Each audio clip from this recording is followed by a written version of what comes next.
All right, I think we can go ahead and get started. Good evening, everyone.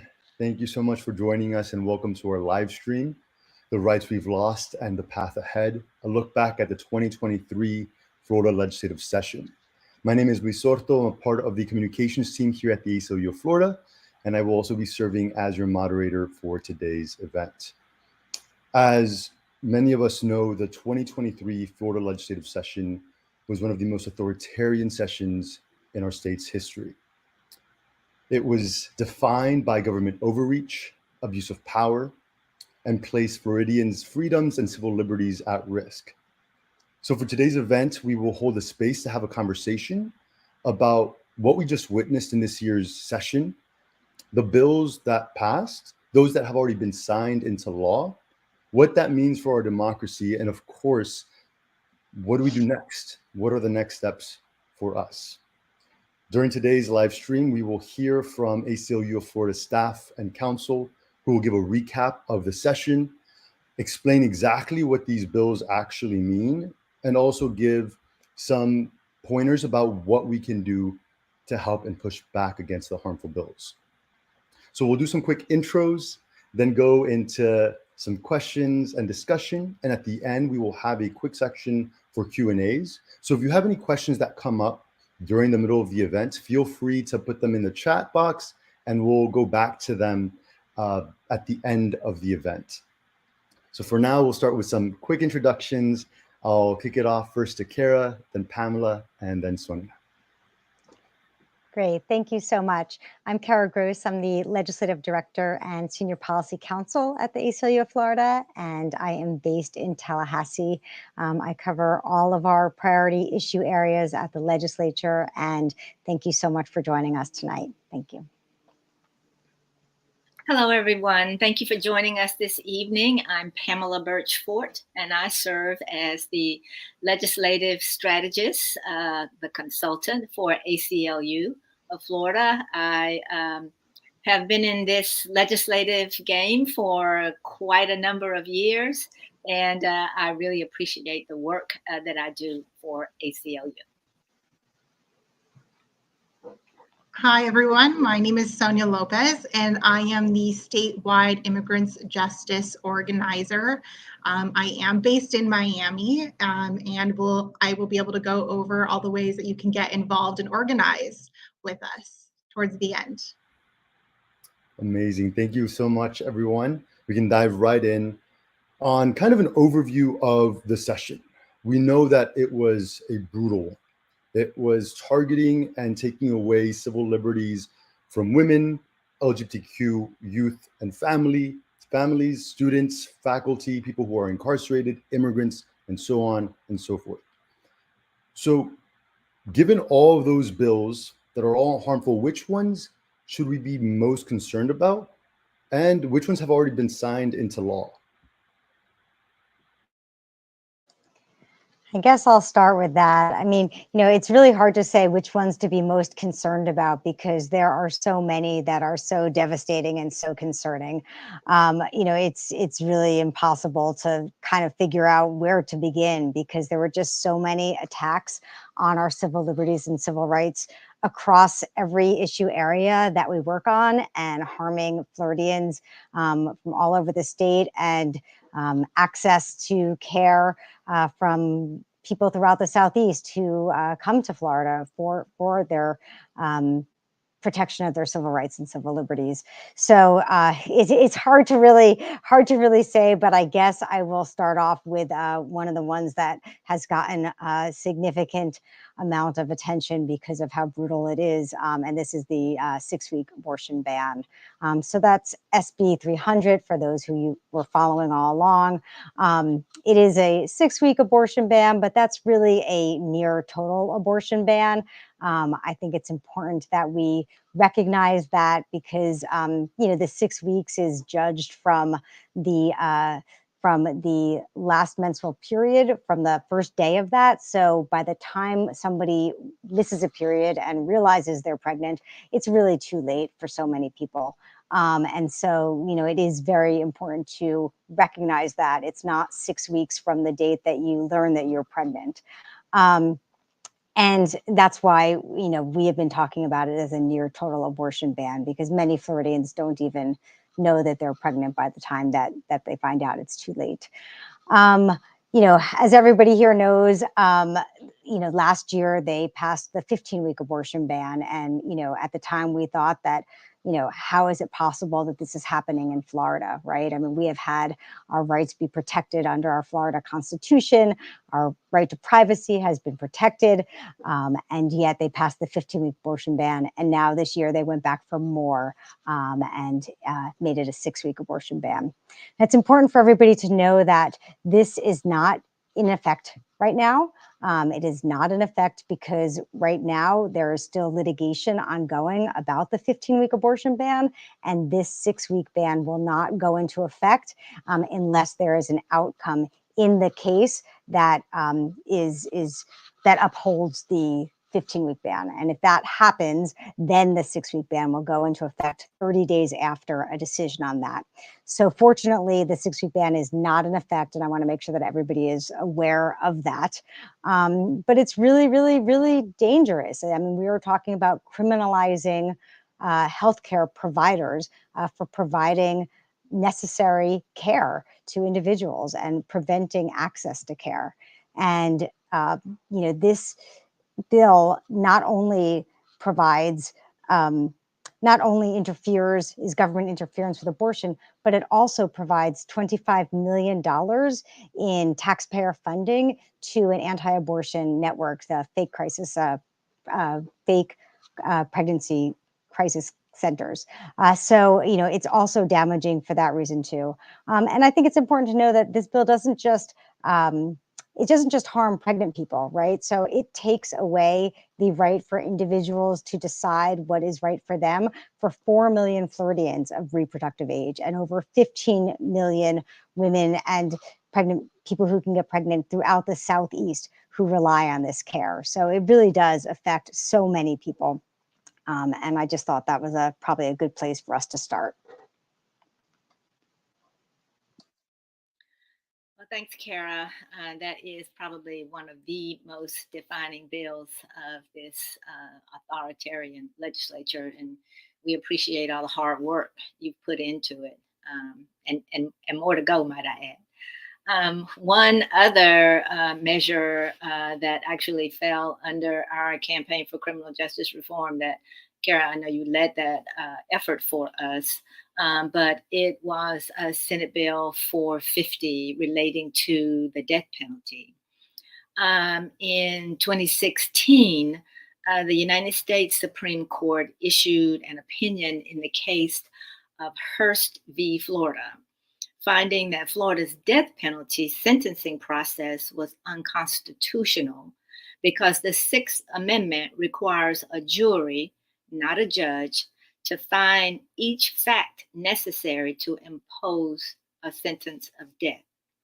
The legislature eventually amended its statutes to comply with Hurst and eventually amended it by saying that a jury's recommendation to oppose the death penalty must be unanimous.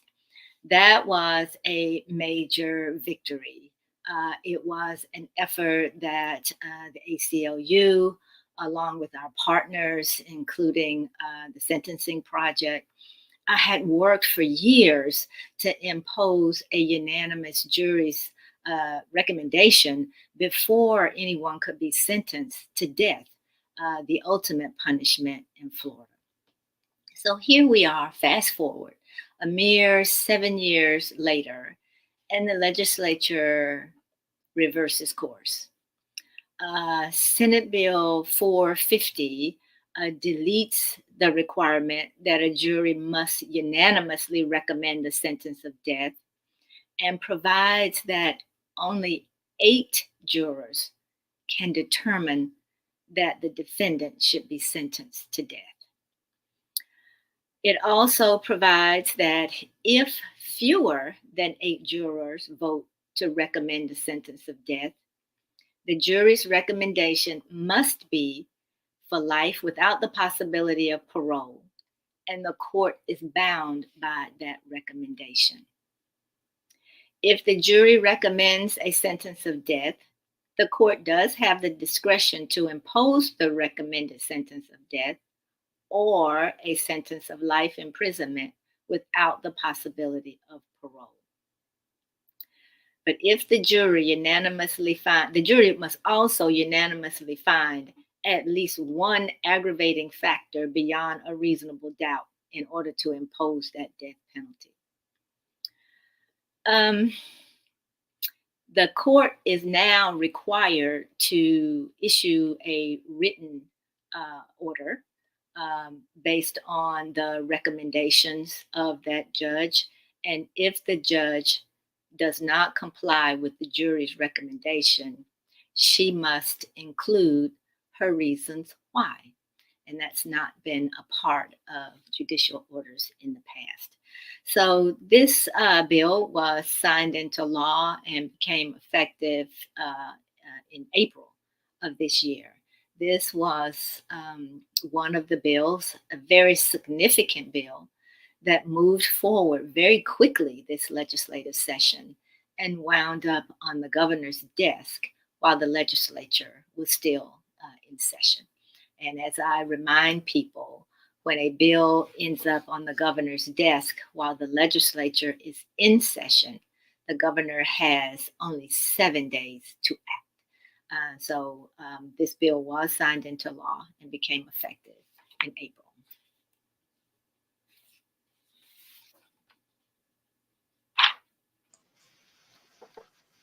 Thanks, Pamela. Yeah, I want to make sure that we also talk about all of the many assaults on the LGBTQ community, because there were several bills that were passed and have been signed into law already, some of which that are already in effect, that are disastrous, and that are hateful, and that are incredibly bigoted, and that are intentionally designed to harm Floridians' LGBTQ plus community. And, you know, it's not just one bill. There was, 4 or 5 bills that moved forward and that were passed. And I do want to say that we're talking here about the bills that were passed by the legislature and that were signed into law by the governor, but it is clear that these do not represent the will of Floridians. Floridians do not want bans on abortion. They do not want government interference. Floridians do not support the death penalty, and Floridians do not support all of these LGBTQ bills that are making it harder to exist in this state, or any of the other bills that we're going to be talking about. So these are very unpopular with Floridians, but unfortunately our elected officials in power and the governor has signed these into law, has passed these and signed these into law despite the will of Floridians. So the first bill that I will talk about is SB 254. So this is the gender affirming care ban bill. It was signed into law and it is now in effect. I guess the first place where I'll start is how it impacts not just minors, but also adults. So in terms of minors, it bans gender affirming care for minors unless they are grandfathered in. So unless they have already been receiving the care prior to the bill being signed into law. And then in that case, they can continue to receive that care. So that is very important to know. There was a bill version of it that would have made it so people who are minors who are currently receiving care would not have been able to continue receiving that care. But thanks to all of you and all of the amazing advocacy from Floridians across the state, that provision was amended and was taken out so that for minors who are still minors that are already receiving care, there is still a pathway for them to continue that care. So very grateful to all Floridians for coming out and showing how outrageous these bills are, and they still are outrageous, even though they are not as outrageous as they could have been, or as prior versions had led to believe. This bill affects adults' access to care. It makes it so that right now it's incredibly difficult for adults who have been receiving care to continue to access that care. There are incredibly onerous and burdensome requirements with regard to informed consent forms that need to be implemented, which is basically creating chaos for adults and for providers in terms of knowing whether they can get the care, when they can get the care, and how they're going to be able to get that care. These forms are in the process of being released, but while this is happening, it's creating a lot of confusion for people. I will say that there were earlier versions of the bill that would have made it so that adults could not access care through telehealth, and those have been scaled back. So the bill that was eventually signed limits access to telehealth for new prescriptions or for changes of prescriptions, but as long as you are continuing with the same prescriptions that you're having, you should still be able to use telehealth for that service. So again, another example where the advocacy of the community really made a difference in being able to minimize some of the harms of these bills, even though they are still incredibly harmful. This bill also bans state funding for transition-related care.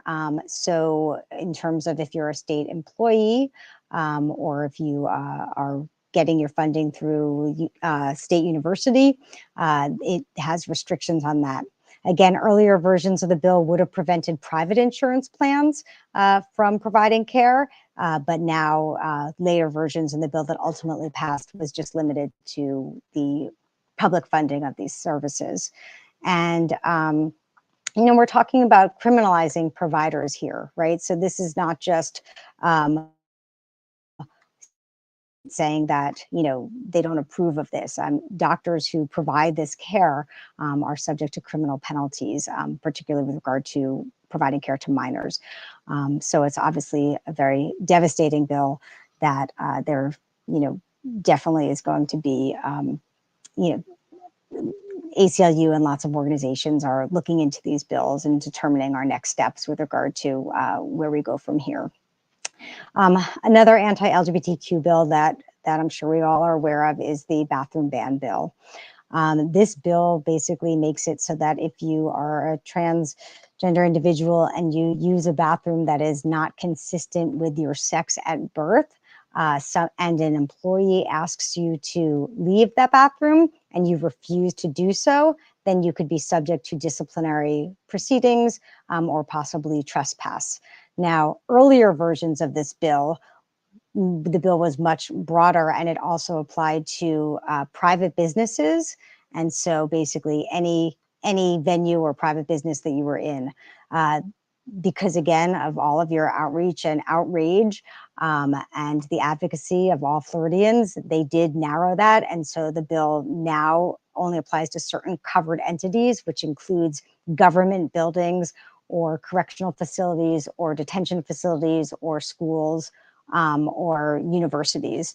And even within those categories, we were able to get them to narrow it even more. And when I say we, I mean all the partners and the entire state that was advocating against these bills were able to get the harm to be reduced in the sense that there are some exceptions within those in terms of whether or not you are a student or whether or not you are an employee and whether or not you'll be subject to disciplinary proceedings or to a trespass. Again, thank you to all of you for your advocacy on that. And there will still be more to come in terms of what the next steps are and what goes forward in terms of how these bills are being implemented. There's really no way for these bills to be implemented because if somebody was to challenge someone's gender, How is somebody supposed to prove what gender they are?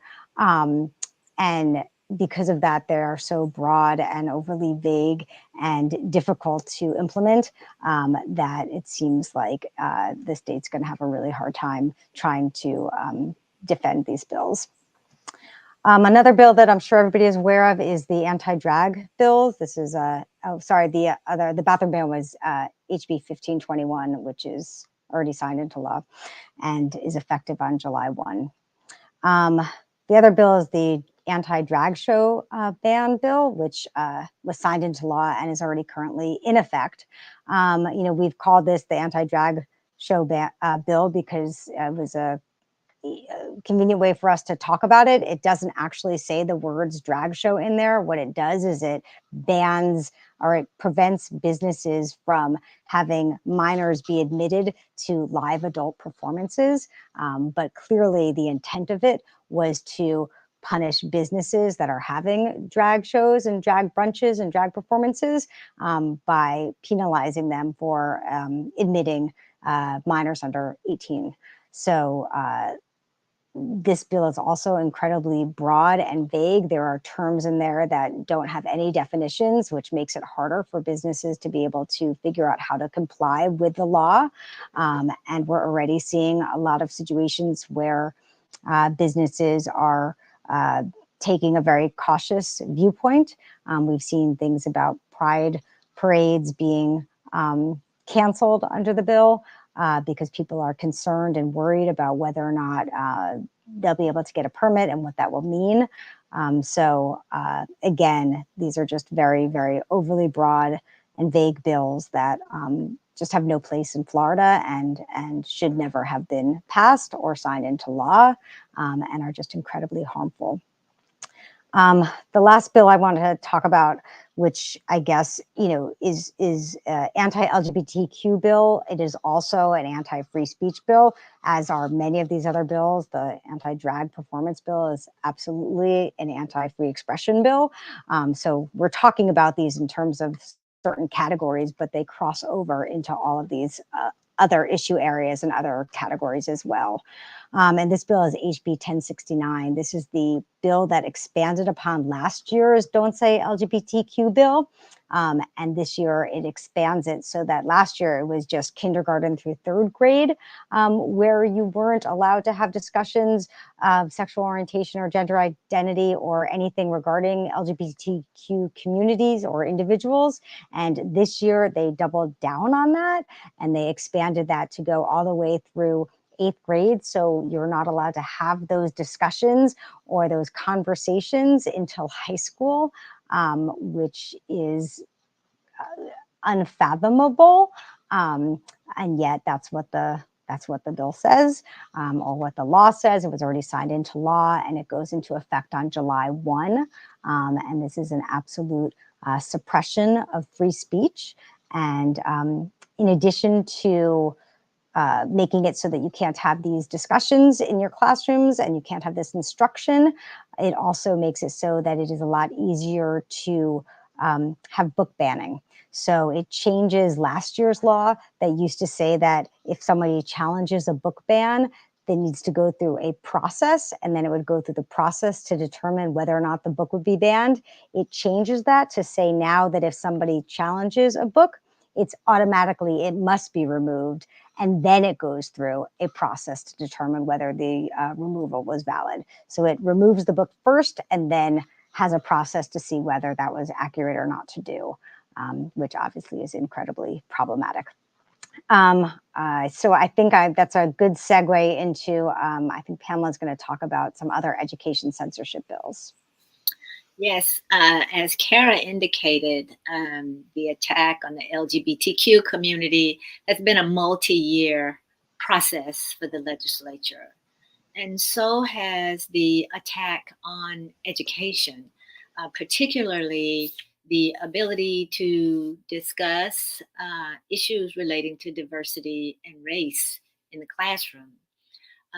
Last year, you may remember HB 7, a bill labeled anti-woke, that restricted how race can be taught in schools, basically indicating that you can't teach issues and items that might make people feel bad or inflict guilt.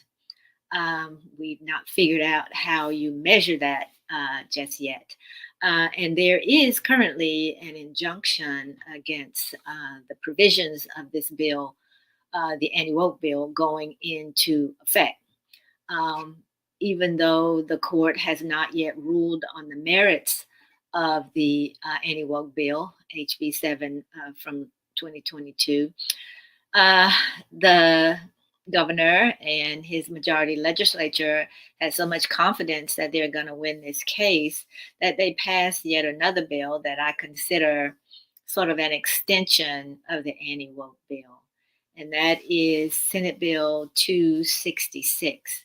Many of you may be more familiar with the House number of the bill, HB 999, because it received quite a bit of media attention. And so many of you responded by showing up at the legislature and making your voices heard against the provisions of this bill.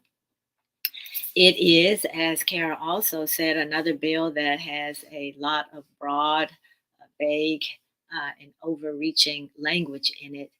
But to boil it down to its simplest form, the bill indicates that state universities and its support organizations may not expend any funds for programs or campus activities that advocate for diversity, equity, and inclusion, or promote or engage in political or social activism. Now, that's saying quite a lot. It is sort of reverse ideology, reverse indoctrination, because if you're not freely talking about issues relating to diversity, equity, and inclusion, what are you talking about? And that is the very frightening thing about this bill. When initially filed, it created quite a bit of fear and concern because the Pan-Hellenic community, particularly the Black Greek organizations, were very concerned because the language definitely would impact their activities on campus. But because of the outpouring of concern by these groups and others, the bill actually exempts and allows for student fees to support student-led organizations and the organization's use of facilities on campus. But initially there was concern, and we still don't know exactly how any of this is going to be applied and whether it really will have an impact on Black student unions, Hispanic student unions, Jewish centers on campuses, because all of these are not necessarily supported totally by student fees. So there is a lot of concern still surrounding the imposition of this bill, and the freedoms that you are accustomed to, the discussions that you are accustomed to in and out of the classroom on college campuses are just no longer going to be taking place.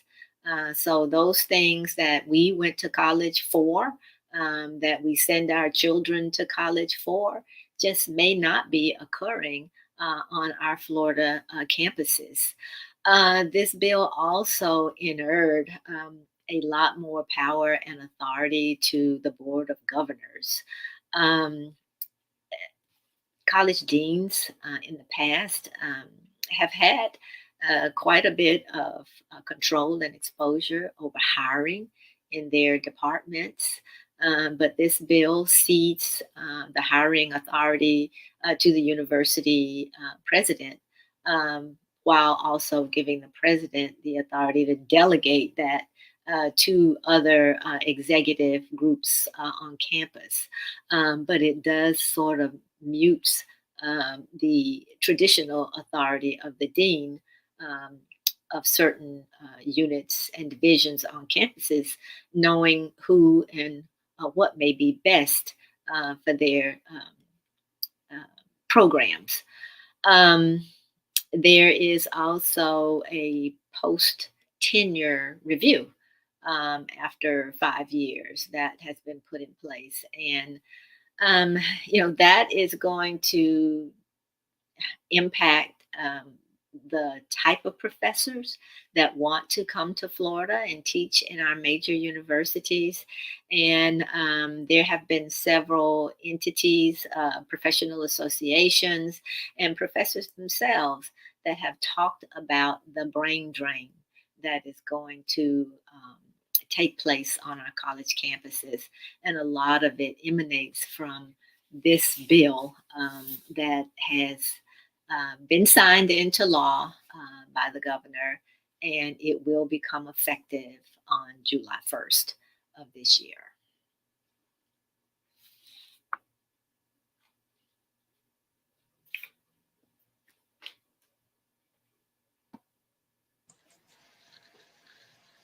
Next, I think we'll move on to the anti-immigrant bill.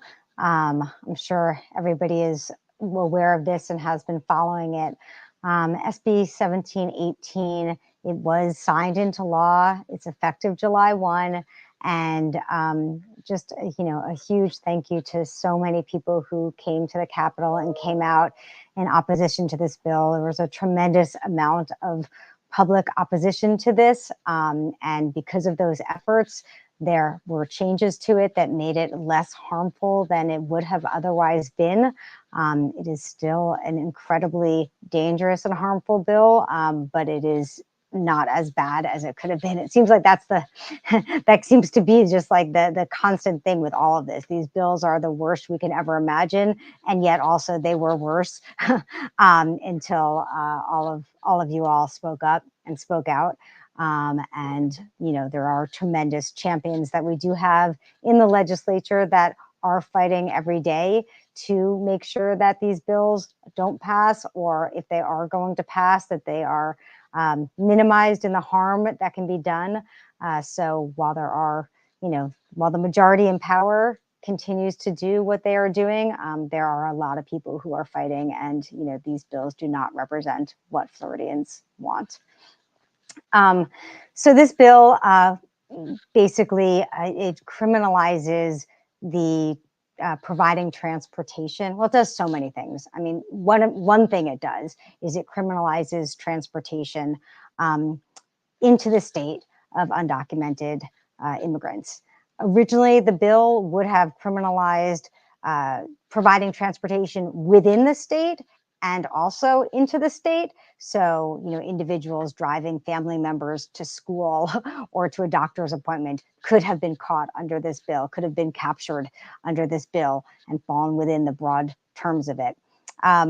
Because of the advocacy of all of you, they were able to realize that that is an untenable position, and they did change it so that it was just providing transportation into the state.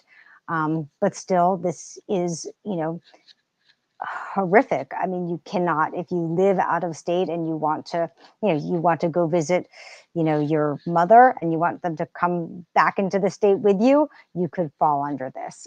So there's, still a tremendous amount of damage that this can have, even though it is not as bad as it was. The impact on people visiting the state, the impact on tourism, all of this. And it seems that, sometimes, the majority in power seems to care about the state and its economy and tourism. And other times it completely does things that would gut that. And this is an example of that. It requires hospitals to request on their admission forms information about an individual's immigration status. And this is very dangerous and very concerning, and healthcare providers across the state and across the country stood up in opposition to this, because obviously healthcare should not be, immigration status should not be relevant to an individual's ability to access healthcare.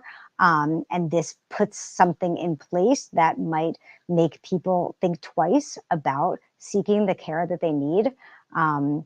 And it's important for people to realize that even though the bill requires that hospitals that accept Medicaid, that they ask this question on the forms, there's no requirement for individuals to answer that question on the form. So I think that's very important for people to know, and for people to communicate to their family members that, hospitals aren't, they can't make care contingent on whether anybody has answered that question, and nobody is required to answer that question. It just needs to be put on there under the bill. Another thing this bill does is it seeks to erase the work that so many Floridians have been doing in terms of ensuring that community IDs are available throughout certain counties in Florida. Community IDs have been incredibly helpful for immigrants and for other individuals who don't have access to a driver's license or other form of state ID. And this bill makes it so that there can be no local funding for community IDs any longer. It invalidates state driver's licenses from out of state. So certain states allow for driver's licenses for undocumented individuals. And this bill basically makes it so those licenses will not be valid within Florida. It expands on the E-Verify program, basically mandating that employers with over 25, private employers with over 25 employees, that they utilize the E-Verify system. It erases a bipartisan gain, a tremendous success that happened several years ago, where we were able to get DACA recipients to be able to practice law and to be admitted to the bar. And it repeals that statute that was, was lauded by across, nonpartisan support for that provision, because it recognizes the work of individuals and the idea and notion that if you are able to get a law degree and practice the bar and pass the bar, you're able to practice law. And this reverses those gains. It also provides another $12 million in funding to the governor's horrific transport program that it implemented last year when the governor transported individuals to Martha's Vineyard. It provides more funding for those types of transport of immigrants, undocumented individuals out of Florida, and also doesn't necessarily have to be outside of Florida. It could be people who are never stepped foot in Florida could also be transported under this program as well. And this goes into effect July 1. I will say the bar provision doesn't go into effect until 2028. So for people who are currently pursuing a law degree, it is not supposed to have an impact on them. Sonia, I don't know if there's things that I left out that you want to talk about. You really covered it all. These there are some provisions in there that are a little bit more broad, but that really encompasses everything from hospitals to having to collect data at our Medicaid receiving hospitals, to really keeping an eye on out-of-state driver's licenses.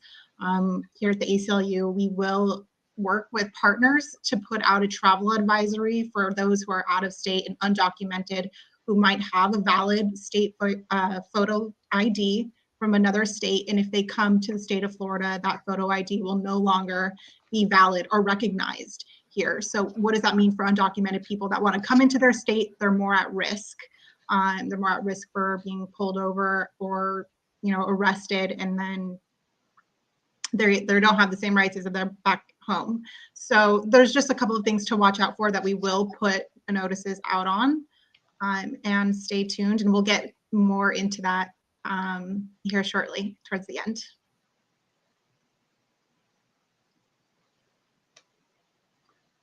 I realize that that we're moving along with time, and we're still trying to cover some of these bills because they passed so many horrible bills this session.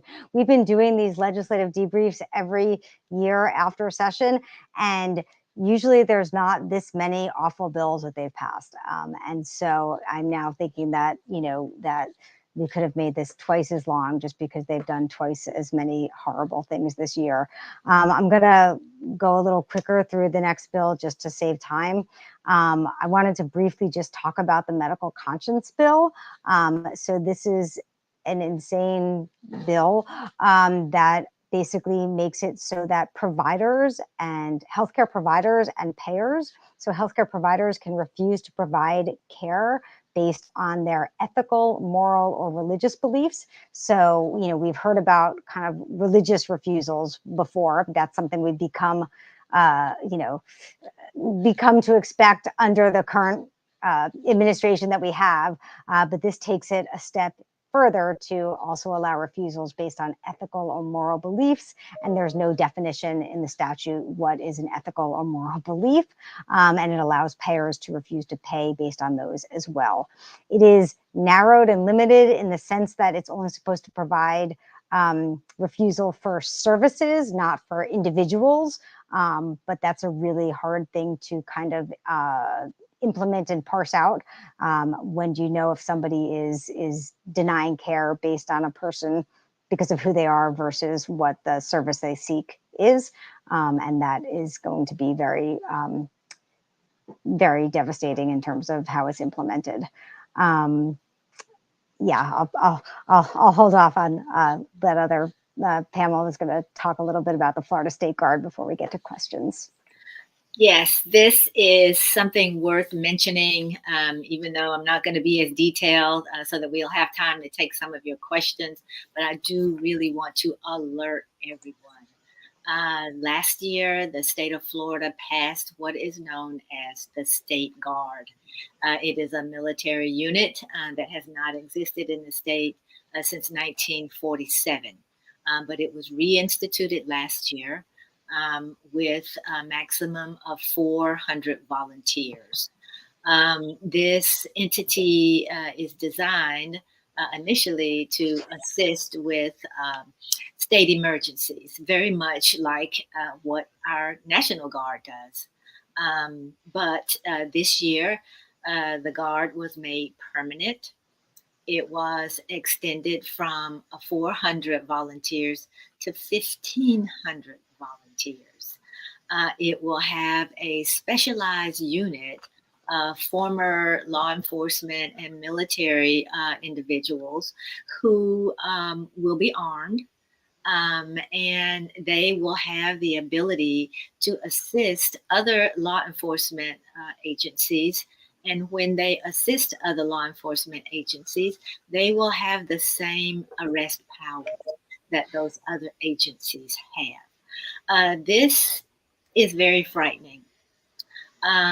As we talk this evening about the authoritarian increase, the fear increase, the enormous power that has been inert to the governor, this state guard is under the sole exclusive direction of the governor. He can call out this unit to assist any federal, state, or municipal agency in the state of Florida.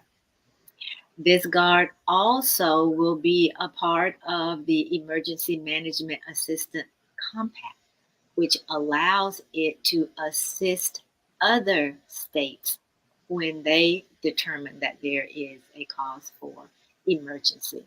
So we could well see the Florida State Guard called out to assist when there is a protest that the governor or someone doesn't like. This unit could be called out to quell that protest. This unit could be called out to assist at a supervisor of elections office during an election if the line gets long and someone doesn't like it. And this unit can be sent to Texas to patrol the southern border. So it is frightening. It can interface with the new election police in the Department of State Division of Elections. So it can show up anywhere, and it can show up at any time that the governor says, well, this is an emergency or someone needs some assistance. So be aware, be alert when you're out, when you're engaged in your own exercise of your civil rights and your civil liberties, because the state guard militia may be close by. Thank you all so much. Like Kara, you mentioned, yes, obviously there was so much more that we can say about these bills, and for the sake of time, I know that even you all had to speed up a little bit, but I appreciate all of that. I did want to move on to the next question. Every year, it seems like, especially the last few years, keep on saying that each legislative session is awful, and it keeps on getting what feels like worse, but everything is defined by something different. And like Kara, what you mentioned is a lot of these are very unpopular, defined by government overreach and abuse of power, which is exactly what this is. So I guess the question would be, what made this session so different from past years? And why did we not get to see any actual real issues that were impacting Floridians get addressed? Because we didn't see that. It seemed to be all these things that just kept into the culture wars and also only attacked and harmed Floridians rather than address the things that they needed help on. Well, Luis, we know that every legislative session is different, but the 2023 legislative session was really exactly as we predicted. For the first time in many years, the legislature was governed by a super minority and a super majority and a super minority in both chambers. And we've not seen that phenomenon in quite a number of years. There was a concerted effort, in fact, an announcement that the majority legislature would focus on engaging the governor's agenda. And so the entirety of the session was focused on passing all of the provisions that the governor's office put forward. Many of the things that we've talked about this evening and things that we didn't get around to talking about. And those bills moved through the session extremely fast. This was the fastest session we've ever had. And this was my 44th session. So I've seen quite a few, but it was a dizzying effect with the amount of bills and the devastating effect of these bills moving through so quickly. As we've said, many of these bills became law while we were still in session, and we've not seen that in a number of years. So this session was definitely controlled by the governor's agenda. And we know that that agenda is to allow him to run for higher office. So the presiding officers were very much in line with that strategy and assisted it by pushing these bills through. Why didn't we see issues that relate to real people? Why didn't we resolve the insurance crisis? Why didn't we engage in more bills that positively affecting housing? Why didn't we deal with food insecurity? We didn't do any of those things because we were busy pushing this dystopian agenda through. And it took the entire 60 days, but I believe that they covered the gamut of most of what the governor feels he needs to move forward. And regrettably, the people of Florida didn't get the assistance, they didn't get the attention, they didn't get the help that they needed. Thank you, Pamela. That was beautifully said. I'm going to combine a couple of the last two questions that will take us to what I know some people have been asking about. It's like, what do we do? What now, both in the short term, in the long term? And so I will keep it at simple. What is the path forward? And what can we do to protect our rights?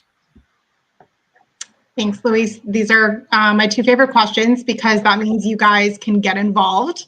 There's so many things that you guys can do right off the bat and take immediate action. If you're just as appalled and at a loss of what to do after hearing about all the rights that have clearly been taken away from us as Floridians, you can take immediate action by, of course, volunteering with us.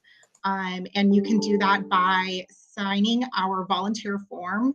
That link is going to be shared with you guys.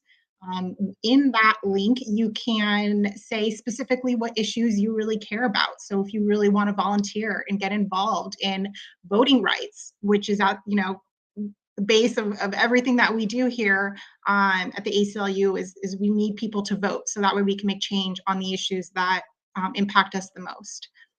So you can work on our voting rights campaign. You can volunteer with our criminal justice campaign, as well as our immigrants' rights campaign.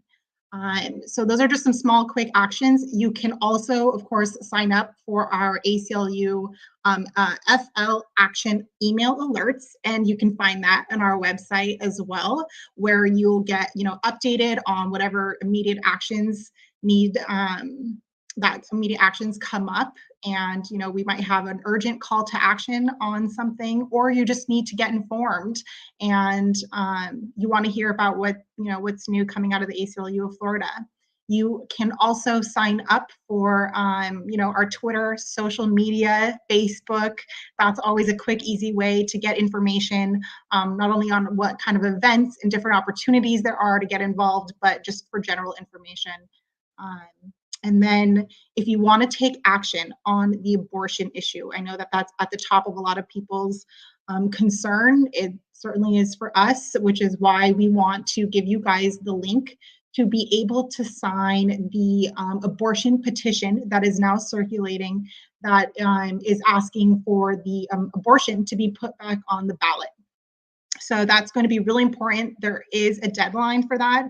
So we ask that you guys sign that as soon as possible. And not only you, but get your family, friends, share it with anyone that you can to sign it. It's something that you can do so fast, is so easy. And we'll share the information on how you can get the petition to sign and the information that you will need to be able to send that petition in. So that way your signature is counted.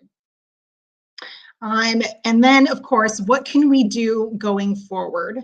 I think this is a really big one, and these are a lot of really heavy issues. So let's leave it off on a really positive and fun note. And what you can do is, it could be fun. Educate yourself, stay involved, stay informed.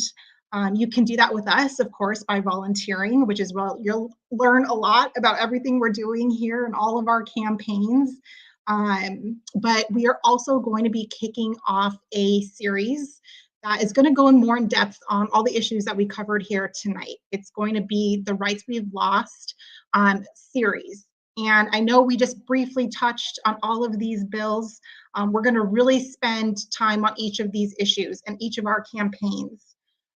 So the first one will be on June 22nd, and that is going to be on immigration and SB 1718, which, we got a really good overview, but you can learn more about how this will specifically impact our immigrant communities and all the different ways that you can get involved. Because I'll tell you, there's a lot of events and fun things happening that you can get out in community and take action with us on. So stay tuned on that. There is going to be a link where you can find those events once they are posted online. And that is going to be through our Mobilize page, which if you signed up this evening, it's going to be that same website. And we hope to see you guys get engaged and involved with what we're doing. It seems like there is no path forward, but I will tell you, when you're informed and you care and you volunteer with us and you see that there's so much, positivity out in the communities, which is where we're at. We're out organizing in our communities. So we hope you guys join us. And that's it for me. I'd just like to also briefly add, with regard to the Floridians Protecting Freedom ballot initiative. So I know that Sonia talked about it, but it's floridiansprotectingfreedom.com. And, this is, for anybody who is feeling the way I'm feeling about what's going on right now, this is the perfect way to channel that anger and to channel that outrage, because it's happening right now. We are trying to put abortion on the ballot, and we need 900,000 petitions to be signed, and we need that by the end of the year. So to the extent that you are feeling similar to the way that we are feeling here and you want to do something, please, please, please, go to that website, sign it yourself, but, print out a lot of them, get everybody who's a registered Florida voter to sign them and submit them, because that is the way that we are going to be able to do this, right? We know what's happening at the legislature. We know the governor is ignoring the will of the people. And we know that Floridians do not want government interference with our ability to access this care. And we do not want that government interference. The legislature is not listening. The governor is not listening. This ballot initiative is our opportunity to put this back in the hands of the people so that we can have this access to care restored. So please get involved, sign up to volunteer. There's different hubs all over the state where you can pick up, you don't have to just print them out yourself. You can pick up 30 or 40 or 50 or 250 petitions to go get signed by your neighbors and things like that. So please get involved. We really need everybody's participation in this, and hopefully that's how we will make a difference and restore the care we need. Thank you. Thanks, Karen. And I hope that we alarmed everyone this evening by discussing these bills. If you are disgusted by what you heard from us this evening, make sure that you and everyone in your family and your neighborhood is registered to vote. You have the power to change things. You just have to vote. So if you're not registered, get yourself to your local supervisor of elections office and register. Make sure your friends are registered, because that allows you to sign these petitions that Kara has spoken to you about, because we have to get this item on the ballot. Those of you who enjoy voting by mail, be aware that the law has changed and you are required to request a vote by mail ballot every election cycle. So to get ready for the 2024 election cycle, go to your supervisor of elections website and request your vote by mail ballot. And we will meet you all at the ballot box. Thank you. Amazing. Yes, thank you. Vote, sign the petitions. And I know it sometimes feels like it's a petition and then you never see it again from like the user end, and it seems so small and feels like it may not matter, but it does. And we know that because of voting. It's the same thing with petitions, and it's the same thing with volunteering. Every single person makes a difference. It's never one person that makes the change. We as a community, we as a village is what can create a better Florida for all of us. So I appreciate all of you. I do want to just quickly do a quick, fire questions that we did get, a couple of them that can be easily answered. One of them is, are there penalties for minors traveling out of state to receive gender-affirming care?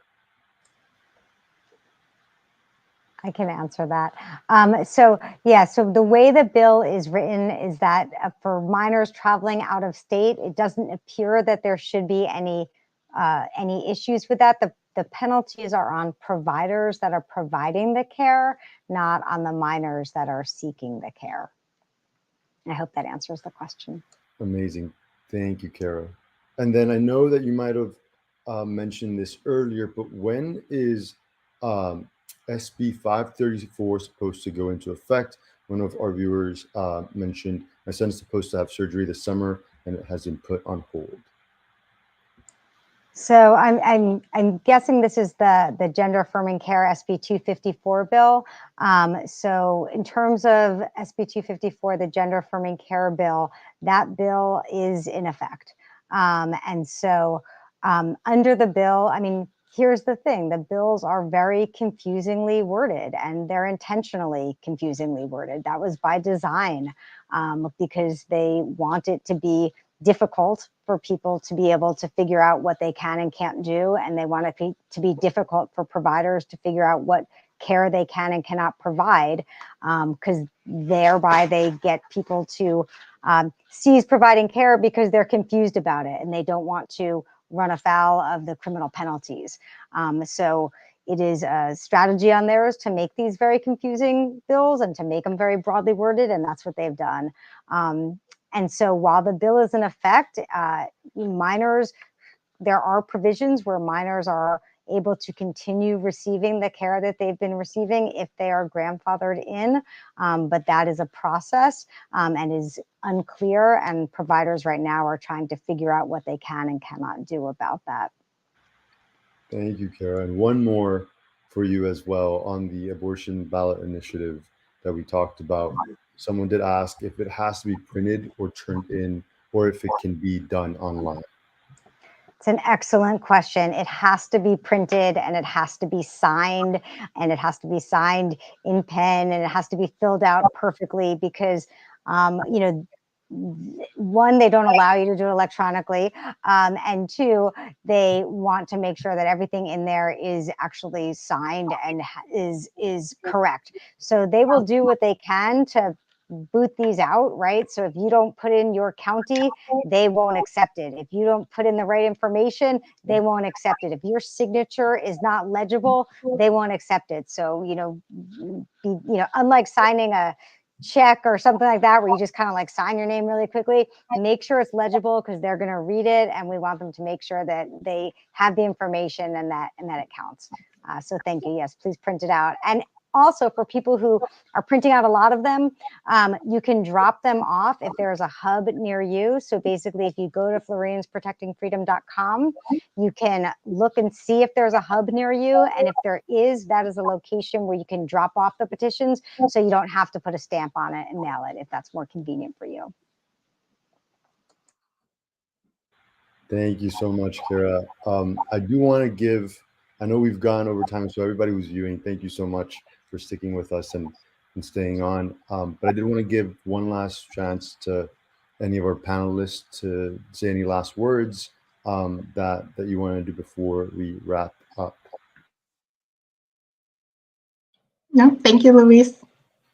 Thank you, everyone, for attending.